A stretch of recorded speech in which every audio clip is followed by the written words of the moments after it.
worldwide solar and energy storage podcast at Inner Solar San Diego. Stay classy, San Diego. Whoa, whoa.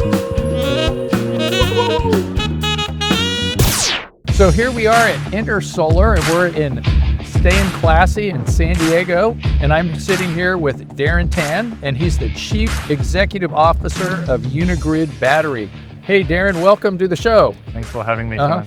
Happy to be here. And so, like, you're dealing with batteries, but not just normal batteries, from what I understand. You're using sodium. Yes, is that that's right? Yeah. Mm-hmm. Our batteries have no lithium in there, no copper, no nickel, no cobalt. None of these critical materials that we're always, struggling with supply with. And I think there's a bit of sodium around. How much sodium is in the universe?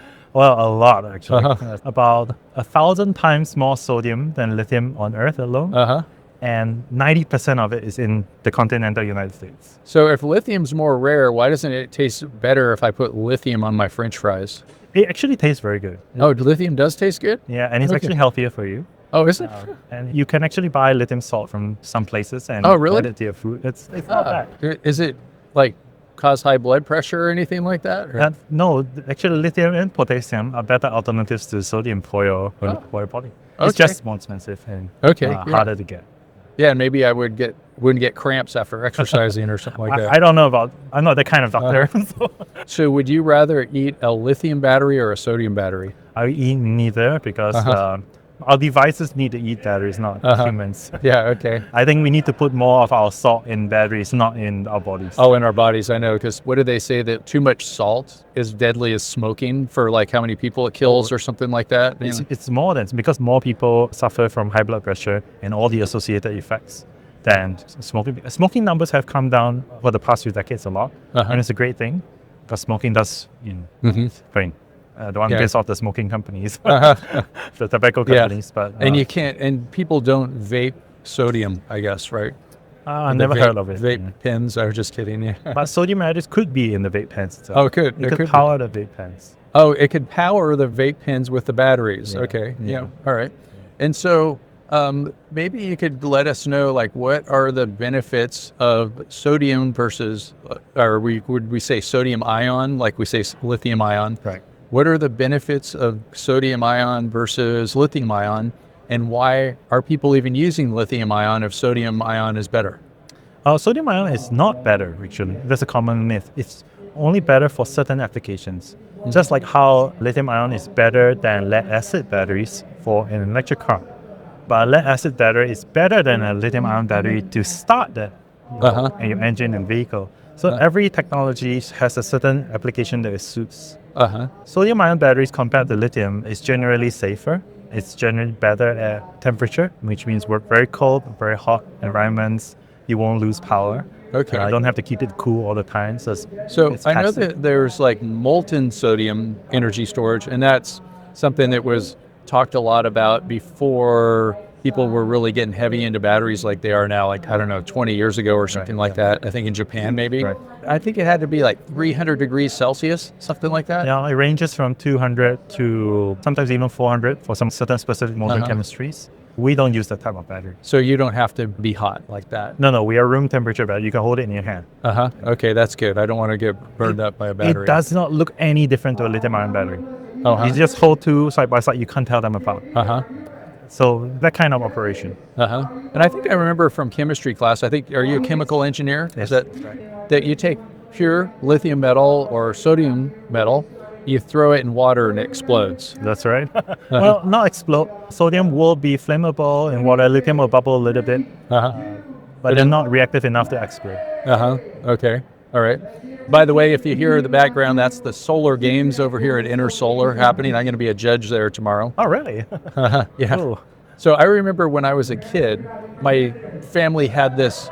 It was the world's largest remanufacturer of aluminum cylinder heads, and racing valves had sodium inside of the stems of the valves for some reason. I don't know why.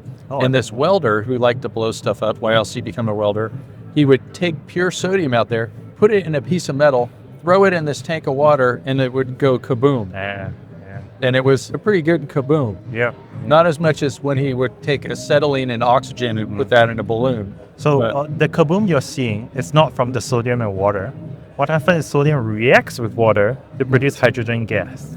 Oh, And it's that hydrogen gas that goes kaboom. oh, so it takes the H2O molecules and strips the. H from the H2O Oh, to produce H2. okay. Then what you're left with is an alkaline solution of sodium hydroxide. Okay. All right.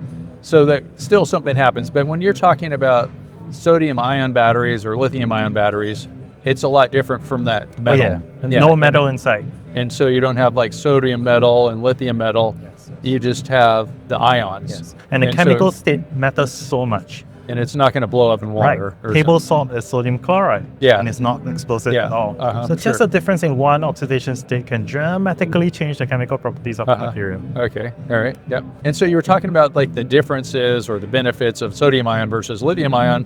I don't want to say sodium metal and lithium metal because we're not using those types of batteries. Yeah, that's right. And they do exist though, right? They do exist, but they are used on niche applications. You will almost never see them in your day-to-day lives. Military applications is one that uses lithium metal batteries a lot. They put them in drones, they put them in missiles. When you need really long range, but you don't need to recharge them every day.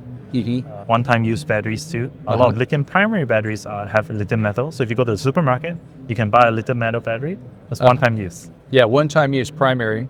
And I think the reason they say that you can't keep recharging them is they get dendrites and they short out, maybe something like that. That's not really that's one byproduct, by outcome, but it's not the reason why you can recharge it. The inherent chemistry is not designed to be reversible. So it's like undergoes an irreversible reaction. So if you burn a piece of paper, it's hard to get the paper back. Not that you cannot, but you got to go through a long cycle to do so. Okay. So for your batteries, they're sodium-ion batteries. Can people buy them already? Yes, we do sell them as large as shipping container loads. And we ship them direct from our factory to the customer. We are a different kind of company in the sense that we don't make anything. We only do the R&D and design. And we contract manufacturing to foundries. So you can think of us like the Apple or the NVIDIA. We just do the design in California. And we work with the TSMCs or the Foxconns of the world to do the hard work of making the product. And it gets delivered direct to the customer. Okay, great. So we focus on what we're good at, which is innovation. We're not very good at running a full manufacturing factory. We're managing hundreds of people, online workers and things like that. What we're really good at is inventing new stuff. So what are the benefits of the sodium-ion battery that you have? What would be your selling points versus somebody just going like, I'm getting the lithium-ion, that's what everybody has? Or Our biggest value proposition is safety. Safety. So if you need something that has near zero chance of catching fire or exploding, if you want to put it in your home, if you want to put it everywhere, if you want it to be as safe as and to allow ubiquitous adoption, sodium-ion is the answer for you. You can think of sodium-ion as the technology that can create the refrigerator for the world. A long time ago, we had to go to the river to collect water. And we had water tanks at home. So we just, all in our community. And then 50 years ago, not everyone had a refrigerator at home. You had to preserve food. You had to go to the supermarket every day. But now with refrigerator, we go to Costco once a month. So in the next 50 years, we can expect every home to start to have a refrigerator for electrons. So we no longer have to depend on the grid. We no longer have to pay peak prices to our local utility all the time. We can simply buy, sell, trade, and store energy as and when we want. But for that to happen, the battery must be as safe as a refrigerator and as reliable. Well, a refrigerator's not safe if it falls off on you or out of a 2-story window. Well, that's not something we can guard against. So it's super safe, and I guess you would have to go through all of the UL testing. So we're talking like UL 9540 for an energy storage system, and then if you're doing the large-scale fire testing, it's UL 9540A. And they say for large-scale fire testing, you pretty much have to set it on fire to even do the test. Are you able to do the test? We have to try very hard to set it on fire. We should remember that everything around us is flammable, including us and our clothes and our bodies. So heated to a sufficiently high enough temperature, it will go on fire. Yeah, I guess you can burn steel or if you have a high enough temperature. Right. So we do have to order specialized setups to heat it to 1000 F or greater. To trigger this kind of events. Unfortunately, it's what required. In reality, your house will never reach that kind of temperature. So we believe it's already intrinsically safe.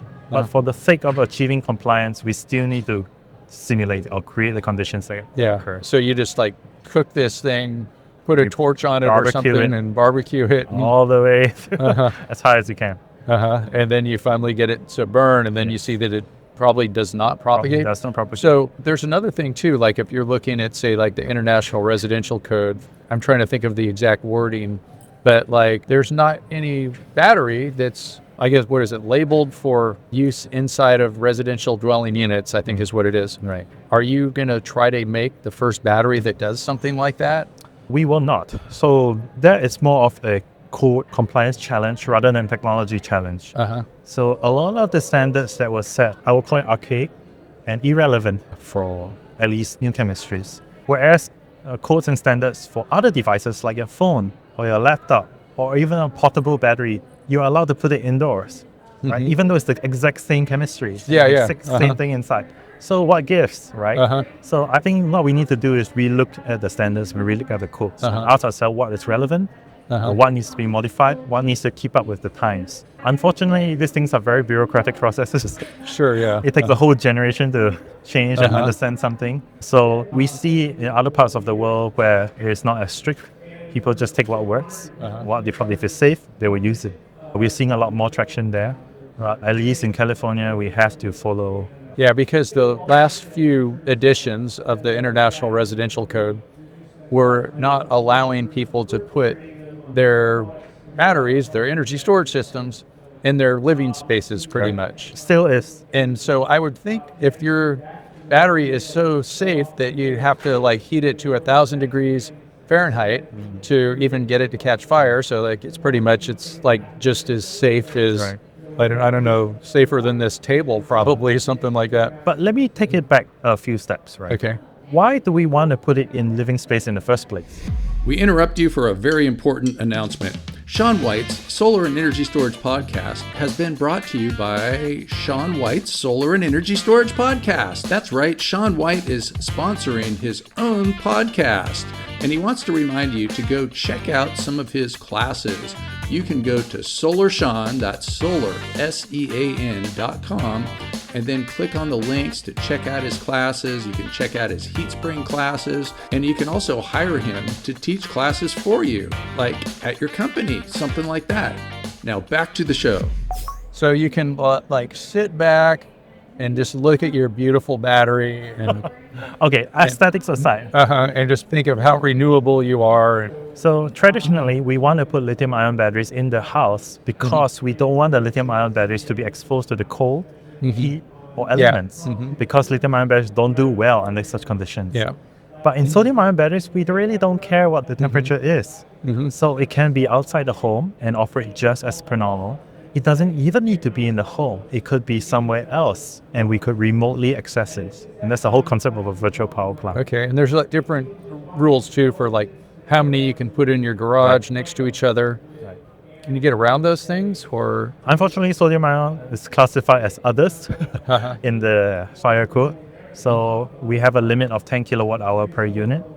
So our product is designed for 9.7 right on the dot. But we hope that this will be updated in future. So are you working with the people that write those codes? No, we simply follow the way. I think as a startup company, it's not our job to lobby or to influence decision makers. A lot of people that work for the companies are at those meetings. It's like you might as well be there.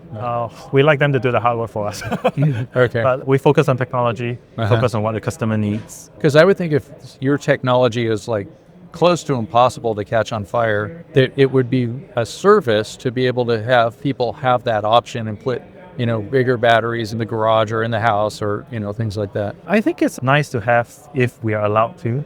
But for now, there are many other ways to work around it. Some creative ways that our customers have been doing is putting batteries on roofs. You know, a lot of commercial buildings, factories, restaurants, supermarkets, they have empty roofs. Right? And those are dead real estate. There's no value generating from it. But now some of the fire marshals are allowing us to put batteries on top of the buildings because they're safe enough, they're light enough, that now you can convert your dead real estate into a revenue generating asset. So they save money, they can export energy, you know, it's fine in the elements. So I think these are intermediate steps that are great before we can put in living space. Okay. And so you have the lithium-ion battery, sodium-ion battery, and I remember with like the way that lithium-ion batteries evolved is that we started off with the ones that had cobalt in them. And those ones were a little more sensitive. It's still in our phones. Yeah, it's still in our phones, and so isn't that dangerous? Don't put your phone on this table. It's small enough that it's manageable, so it's not really a problem. And then a lot of the cars still, like they call it the long-range cars and things like that, they were in the energy storage systems probably because they followed what was happening with like cars, and it give you a little bit extra range and things like that for, it's like we're pretty much talking about like energy per weight is usually specific energy is what we're talking about. So then people switched over with stationary energy storage and the cars that don't have to go long range to pretty far, a couple 100 miles, no problem, to the LFP, the lithium iron phosphate. Right. And so I'm assuming from talking to you that the sodium-ion battery is like the next step. Could you say it's a lot safer than the LFP? Oh, yes. There's enough data points to show that sodium ion is much safer than LFP, not just on the flammable point of view, but from the toxicity point of view too. Yeah. What's the nominal voltage? This podcast is brought to you by Sunlight. Sunlight makes you shine.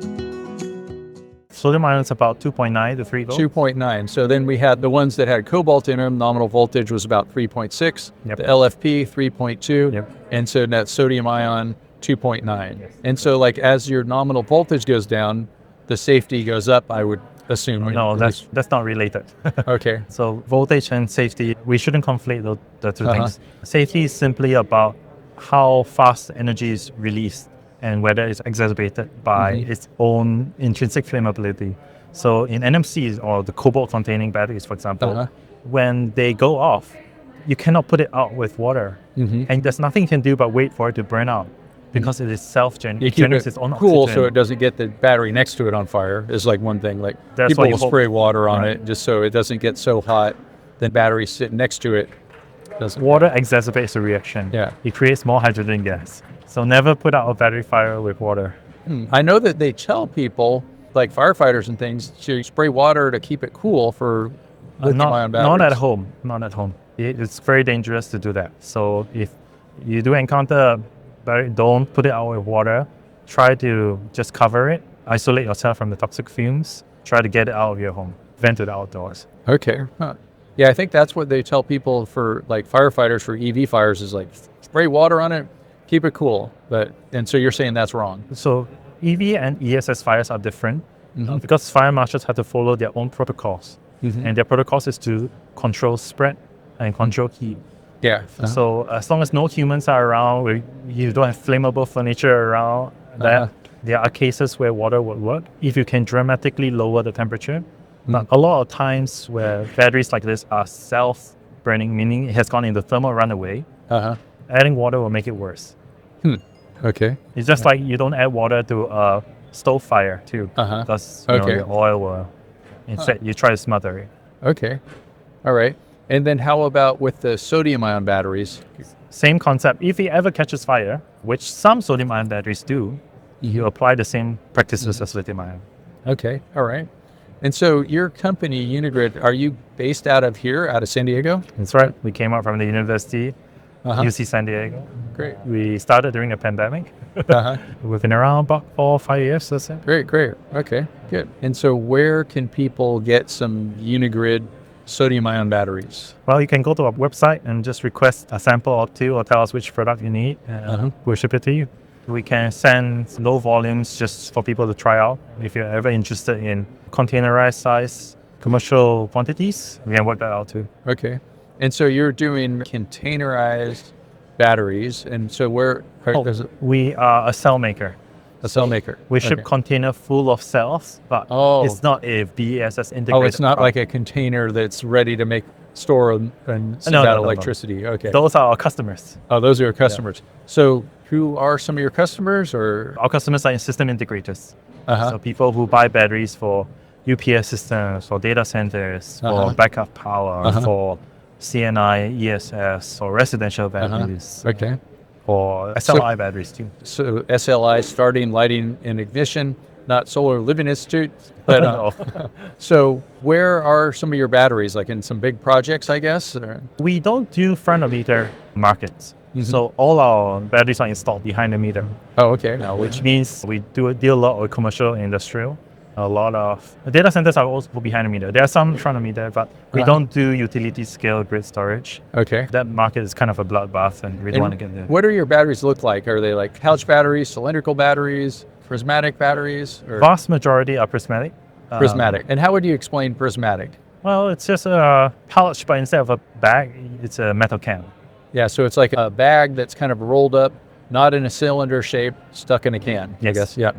Okay. Yeah, I've heard them call that like a jelly roll or something. Like for one cell, how much energy is in a cell? I know some people are making battery cells now that are like over a kilowatt hour, which sounds kind of big to me. We cap out at about 600 to 700 watt hours. So Which sounds kind of big to me too, 600 or 700 watt hours. that's our largest cell. And so as far as you said, it works good when it's cold and hot. Does that mean it doesn't need a cooling system? Yes, all our batteries have no cooling. So that's a huge benefit. Right. And it's not our technology thing. Nearly all sodium ion has no cooling today because it runs good enough. You don't have to worry about how hot it gets. Yeah, for sodium ion. Yes. Yep. But lithium ion, they have cooling systems. Right. Not for safety reasons. That's a common misunderstanding. Okay. So in lithium ion, you have to keep it cool because of warranty reasons. Because it'll wear out the battery. yes. Yeah, degrade it. Yeah. Yeah, I have a 2011 Nissan Leaf. Ooh. And I think that doesn't have a good cooling system. And so the battery has like 30 miles or something of range. Yeah. If I'm not wrong, that's an air cooling passive system. I believe so, yeah. And if you're in a warm place like California, Arizona, Nevada, it doesn't do so well. Yeah. So these days, most of the modern electric use liquid cooling. Yeah, I always put ice on it before I go on a long ride. Wow. Just kidding, yeah. Yeah, so it's good to keep those batteries cool. But with your sodium ion battery, what's the temperature range where you feel like it's safe and it's not bad for the warranty? I know with lithium ion, they don't like you to go below freezing, especially when you're charging it. Well, we allow you to go to negative 40. Negative 40 while you're charging it. No, not charging. Okay. While you're discharging. Oh, how about charging? Charging, we encourage charging above zero. Above zero. You can Okay, charge so, it at negative 20, but there's some penalty to cycle. kind of like lithium ion there. Then. Lithium ion is very dangerous to charge below zero. Okay. You can get the At fire. least it's not dangerous. But you get a penalty on performance. Okay. Uh-huh. Why are they designed for discharging it? Because you need it to work when it's cold, because you can't warm up the battery with anything else. Yeah. But if you are going to charge the battery, it implies you have power. So you can warm it up. Okay, great. Well, are we going to see sodium ion batteries in cars?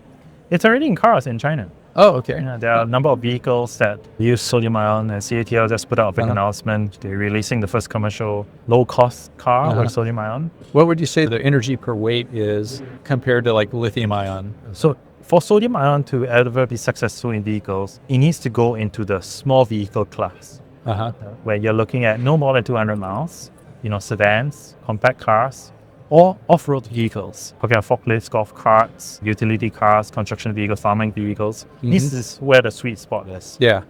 I wouldn't put sodium ion in an SUV. Yeah, because you wouldn't go as far, I guess. And the budget for SUVs are higher, so you can pay a premium for it. Okay. Okay. So is the price a lot less then for sodium ion, or? Today it is more expensive. But as time goes on, maybe it'll be less? Right. Yeah. Because of the cost curve, I guess you could say? Yes. I mean, lithium ion is made at about 1,000 times more than sodium ion today. Okay. So it takes, I give it another 5 to 10 years before sodium reaches parity with lithium. And then it starts to come down. Okay, great. Well, thanks a lot, Darren Tan. Thanks for having me. So you're the CEO of Unigrid out of San Diego. Right. And what's the website? Well, unigridbattery.com. Unigridbattery.com. And we're Unigrid because you and I. Oh, you we and I. need the grid.